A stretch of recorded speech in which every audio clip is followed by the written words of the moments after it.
ইবাদতের জগতে ব্যতিক্রম ইবাদত সালাত।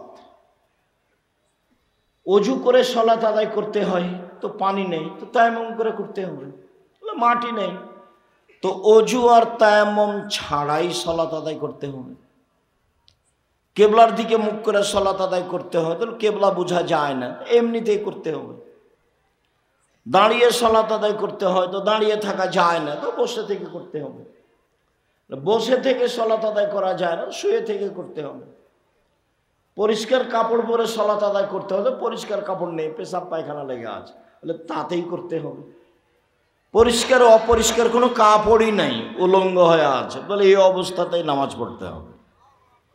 এক অবাক ভিন্ন ধরনের ইবাদত সালাত, যার সাথে মানুষের কোনো আপোষ নেই।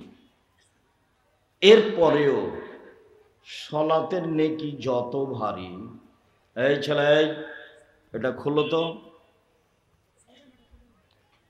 সালাতের নেকি যত ভারী, ভালো চাল চলনের নেকি তার চেয়ে হাজারো গুণ বেশি ভারী। ভালো চাল চলন কি জিনিস?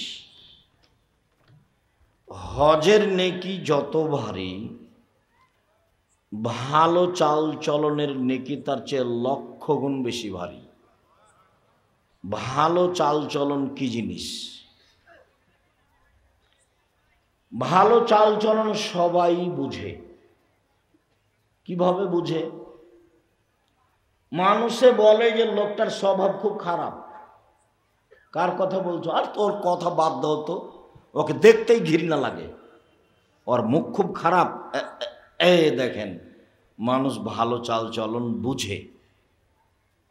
কার কথা বলছিল? ওই যে আহমদ, খুব ভালো ছেলে তো, স্বভাব খুব ভালো, আমাদের এখানে এসেছিল, খুব ভালো ছেলে।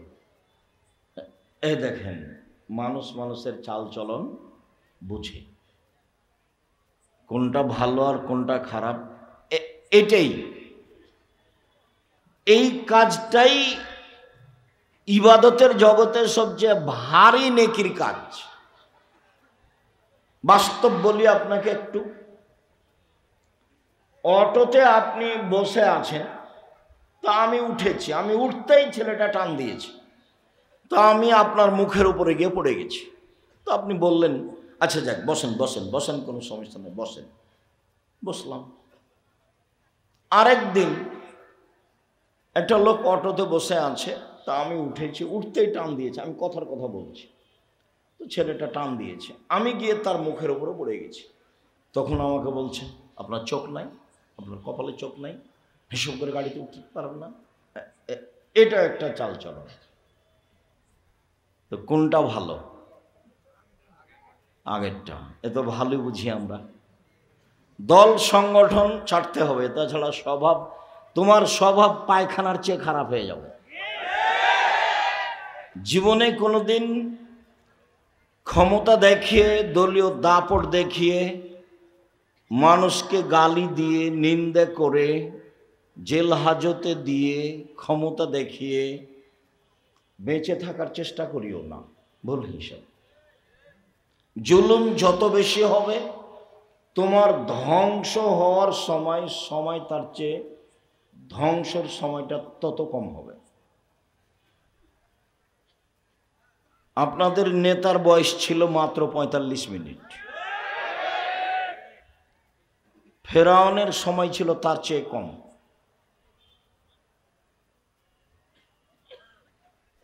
জুলুম, অন্যায়, অবিচার, ক্ষমতা, দাপট যত বেশি হবে, ধ্বংসের সময়ে ধ্বংস সবচেয়ে কম সময়ে হবে।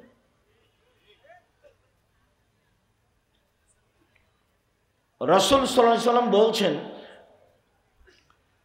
যে আমি দুই শ্রেণীর মানুষের সাথে বিচারের মাঠে কথা বলবো না এবং তাদের জন্য আমি সুপারিশ করব না। তার এক শ্রেণীর মানুষ হচ্ছে মালিকুন জালেমুন, স্বেচ্ছাচার, জালেম, অত্যাচারী নেতা। আর দ্বিতীয় শ্রেণীর মানুষ হচ্ছে রাজুলুল মারিক, যারা বিশ্বাসঘাতক, প্রতারক, ধোঁকাবাজ, মানুষের সাথে ধোঁকা দিয়ে কথা বলে, মানুষের সাথে ওয়াদা করে পূর্ণ করে না। এইসব মানুষের ব্যাপারে আমি বিচারের মাঠে কথা বলবো না, এ কথা মুহাম্মদ সাল্লাল্লাহু আলাইহি ওয়াসাল্লাম বলেন। সদাচরণ, ভালো আচরণ, ভালো আচরণের নেকি বিচারের মাঠে নেকির পাল্লায় সবচেয়ে ভারী নেকির কাজ। বিচারের মাঠে হিন্দুদের পাপ নেকি ওজন হবে না। কেন? তাদের নেকি নেই। খ্রিস্টানদের পাপ নেকি ওজন হবে না। কেন? তাদের নেকি নেই। ইহুদিদের পাপ নেকি ওজন হবে না। কেন? তাদের নেকি নেই। যারা আকীদায় মায়ের খেয়েছে বিশ্বাসে, যেমন কাদিয়ানি, যেমন শিয়া, এদের পাপ নেকি ওজন হবে না। কেন? এদের নেকি নেই। এই ধরনের যত মানুষ নিজেকে ভালো মনে করেছে কিন্তু আকীদা নষ্ট হয়ে গেছে, তাদের পাপ নেকি ওজন হবে না। ফালা নুকিমু লাহু ইয়াউমাল কিয়ামাতি ওজনা, আমি তাদের পাপ নেকি ওজন করব না।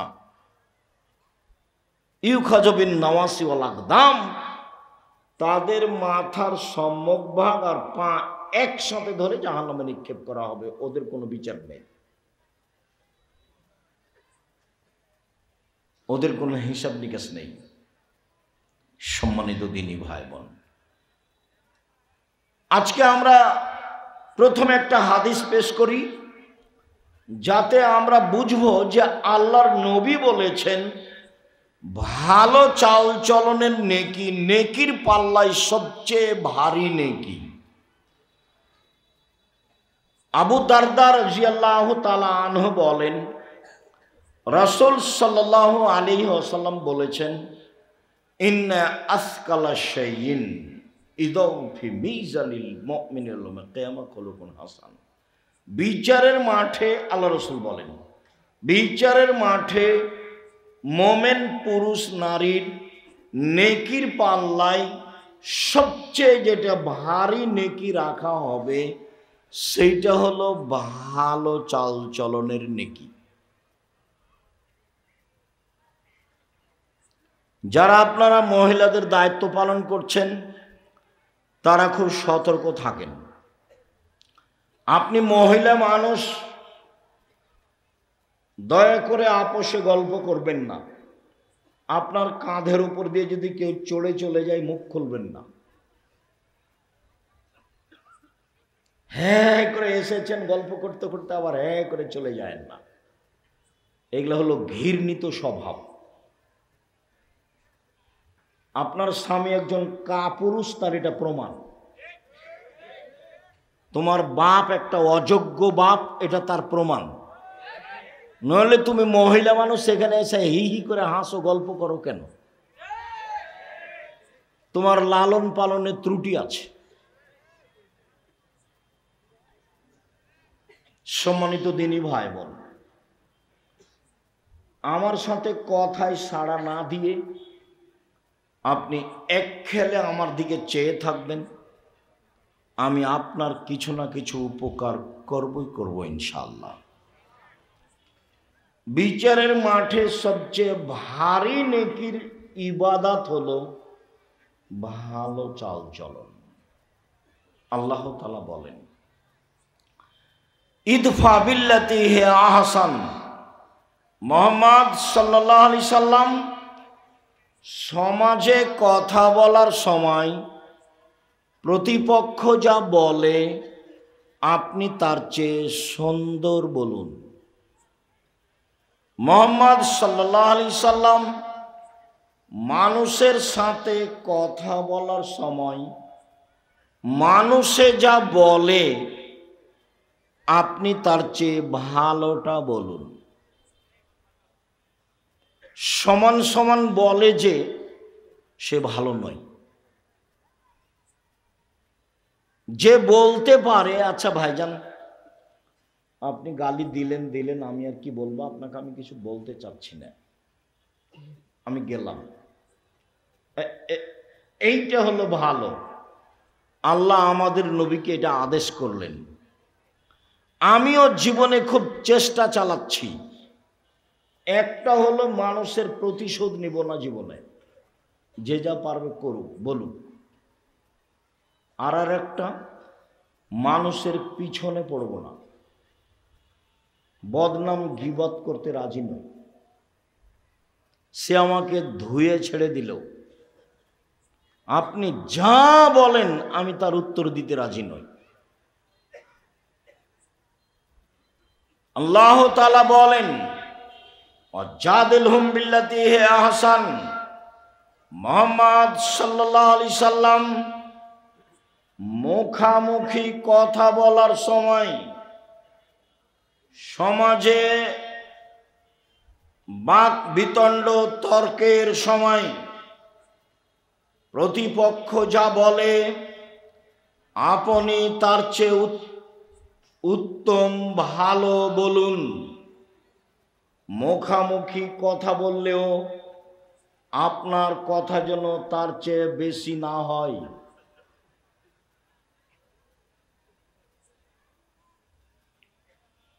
আল্লাহ তাআলা বলেন ফাবিমা রাহমাতিম মিনাল্লাহ লিনতা লাহুম ওয়ালাউ কুনতা ফাজ্জান গালিজাল কলব লানফাজ্জু মিন হাওলিক। মুহাম্মদ সাল্লাল্লাহু আলাইহি সাল্লাম আল্লাহর পক্ষ থেকে বড় দয়া যে আপনি নরম আচরণের হয়েছেন, আপনার স্বভাব নরম, আপনার চাল চলন কোমল,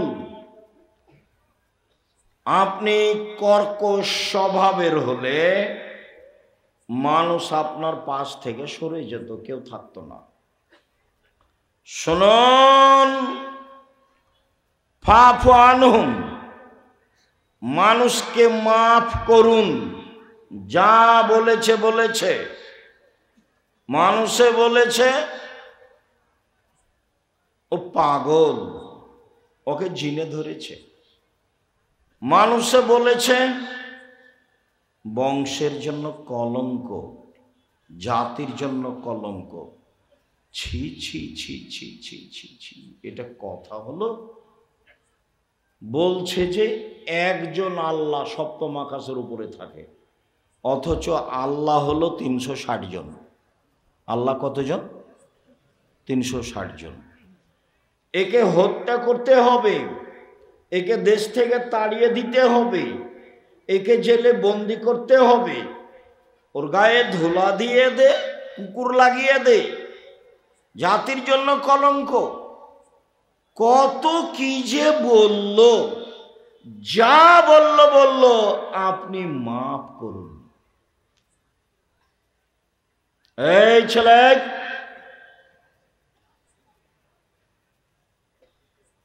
ধৈর্যের পরিচয় দিবেন। নির্বাচনের ভোট চাইতে আসিনি আমি। আব্দুর রাজ্জাক বিন ইউসুফ নির্বাচন করি না। খ্রিস্টান আব্রাহাম লিঙ্কনের কাল্পনিক পদ্ধতিটা আমি পড়িনি। আপনাকে আমি পরকালমুখী করার জন্য এসেছি, এইটাই আমার সফলতা। অতএব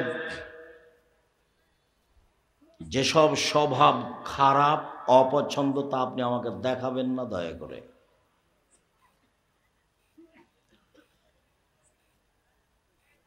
মহান আল্লাহ বলেন আস্তাগফির লাহুম, জনগণ আপনাকে গালি দিয়ে যে পাপ করেছে, সেই পাপের জন্য আপনি আল্লাহকে বলেন আল্লাহ ওরা না বুঝে যে আমাকে গালি দিয়েছে, ওদের গুনাহ হয়েছে, তুমি ওকে মাফ করো। এর নাম চাল চলন। বলতেই পাবেন না কাউকে, গালি দিয়েছে দিয়েছে, বলতে পাবেন না এই তুই কে রে, ওকে মারাই তো লাগে 10 তো 20 টাকা দিব, লা মারাই। এগুলো হলো খারাপ স্বভাব, ঘৃণিত স্বভাব, শয়তানি স্বভাব, এগুলো নোংরা আচরণ, মুখ খুলবেন না। এই ছেলে তোমাকে বলছি, তোমাকে কয়েকটা কথা বলছি, ক্ষমতা দেখিয়ে বাঁচবা না। ক্ষমতা দেখিয়ে বেঁচে থাকার কোনো লাভ নেই। মানুষের বাড়িতে কাজ করে খাও প্রয়োজনে, চকলেট বিক্রি করে খাও। আসলে আমি চকলেট বিক্রি করে খেতে বলিনি, আমি বলেছি কম পয়সার ব্যবসা করো, লোন নিতে হবে না, শ্বশুর বাড়ি থেকে যৌতুক টাকা নিতে হবে না, এ কথা আমি বলেছি। এই ছেলে, উপার্জনের 4টা পথ। একটা হলো দিন মজুরি, সন্ধ্যায় টাকা শেষ হবে। দিন মজুরির টাকা কখন শেষ হবে? সন্ধ্যায়। আর একটা হলো চাকরি, মোটামুটি 25 দিনে টাকা শেষ হবে। কারো থাকবে 2-1 জন 5 দিন ধার কর্জ করে যাবে। 3 জমি চাষ, সমান সমান বা লস বেশি। 4 ব্যবসা। তখন আল্লাহর নবী বললেন, পৃথিবীর মানুষ শুনে রেখো, আত-তাজিরু আস-সাদিকু আল-আমিনু ইয়াউমাল কিয়ামাহ মা শুহাদা ওয়াস-সিদ্দিকুন আল-আম্বিয়া। সত্যবাদী বিশ্বস্ত ব্যবসায়ীরা বিচারের মাঠে নবীগণের সাথে থাকবেন জান্নাতে। তাহাজ্জুদ পড়ে নবীর সাথে থাকা যায় না,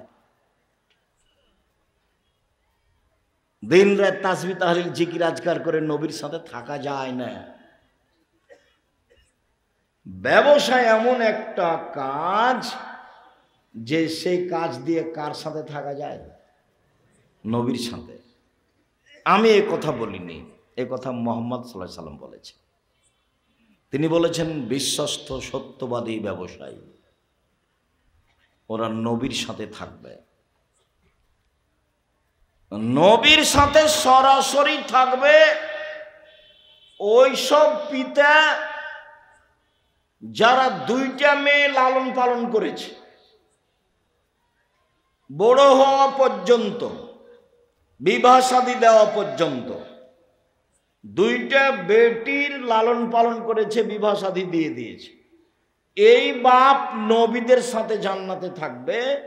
তখন তিনি এই তর্জমার মধ্যমা এই 2টা আঙ্গুলকে দেখিয়েছেন, দেখো এই 2টা আঙ্গুল যেমন জমা হয়ে আছে, 2টা মেয়ের লালন পালন করবে যে বাপ, সেই বাপ আর আমি জান্নাতে এভাবে থাকবো।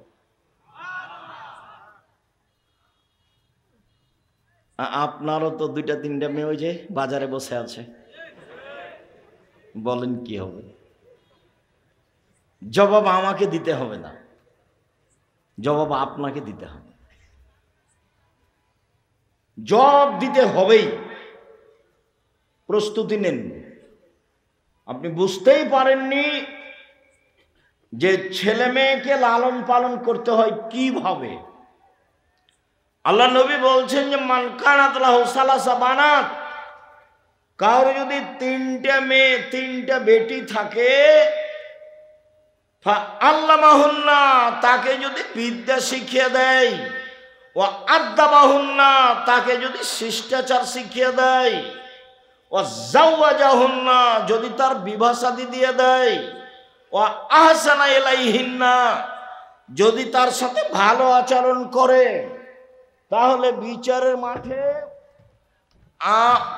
বাপ আর জাহান্নামের মাঝে মেয়েরা থাকবে। জাহান্নাম থেকে ওইদিকে আর বাপ থাকবে এইদিকে, আর মধ্যে থাকবে মেয়েরা। মেয়েরা বলবে আমার বাপকে জান্নাতে দেন, তারপরে কোনো কথা। আমি এ কথা বলিনি, এ কথা মুহাম্মদ সাল্লাল্লাহু আলাইহি ওয়াসাল্লাম বলেছেন। আপনি নিজে পড়তে চাইলে আদর্শ নারী বইয়ে দেখেন, আদর্শ পরিবার বইয়ে দেখেন, উপদেশ বইয়ে দেখেন। দিন রাত এখানে সেখানে পয়সা খরচ করেন, এখন বই পুস্তক কিনেন কিনা আল্লাহই ভালো জানে। তবে মনে রাখবেন, জাতিকে কোনোদিন ফাঁকি দিনি। মুখে কলমে মিডিয়ায় জাতির সাথে আছি। জাতিকে কোনোদিন ভুল পথের দাওয়াত দিনি, কোনো স্বার্থ নিয়ে দাওয়াত দিতে আসিনি। 90 সাল থেকে মাঠে আছি, নিজ প্রয়োজন জাতির সামনে কোনোদিন পেশ করিনি।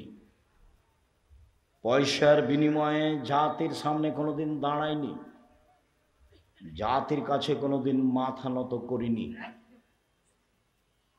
মানুষের পয়সা নিয়ে আমাকে বাঁচতে হবে এই হিসাব আমি কোনোদিন করিনি। সম্মানিত দিনী ভাই বোন, মুখে বলেছি জাতির জন্য, কলমে লিখেছি জাতির জন্য, মিডিয়ায় এসেছি জাতির জন্য, জামিয়া সালাফিয়া গড়ছি জাতির জন্য, টেকনাফ থেকে তেঁতুলিয়া পর্যন্ত মক্তব গড়েছি, গড়ব ইনশাল্লাহ জাতির জন্য। আল ইতিসাম টিভি অনলাইন জাতির জন্য, আল ইতিসাম পত্রিকা জাতির জন্য।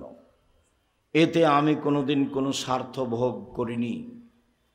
আমি আপনাদের জামিয়া সালাফিয়া পড়িয়া বেতন নিই না, আমি জামিয়া সালাফিয়ার কাছে ঋণী নই। আমার মনে বড় সাধ, এই দেশের মাটিতে আমি উন্নত মানের